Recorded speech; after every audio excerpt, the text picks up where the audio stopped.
लोकशाहीचा बुलंद आवाज, रिपब्लिकन वार्ता, महाराष्ट्र. आडगाव मेडिकल कॉलेज रुग्णालयात लिफ्ट कोसळून महिला गंभीर जखमी. रुग्णालयात खळबळ. नाशिकमध्ये पुन्हा लिफ्ट अपघाताची पुनरावृत्ती. देखभाल दुरुस्तीवर प्रश्नचिन्ह. सविस्तर बातमी.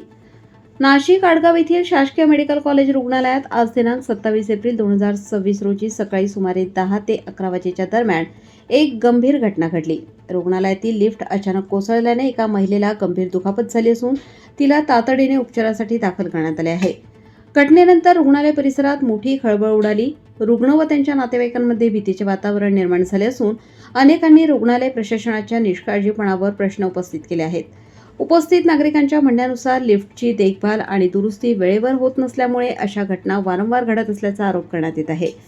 घटनेच्या वेळी रुग्णालयातील कर्मचारी व डॉक्टरांकडून पुरेशी तत्परता दाखवली गेली नाही असा देखील काही नागरिकांचा आरोप आहे.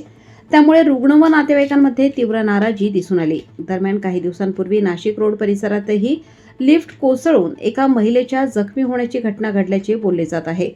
सलग घडणाऱ्या अशा घटनांमुळे रुग्णालयातील सुरक्षा व्यवस्था आणि तांत्रिक देखभाल यावर गंभीर प्रश्नचिन्ह निर्माण झाले आहे.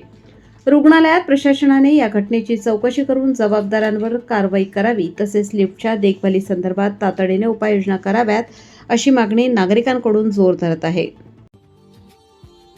Subscribe now and press the bell icon. Never miss an update.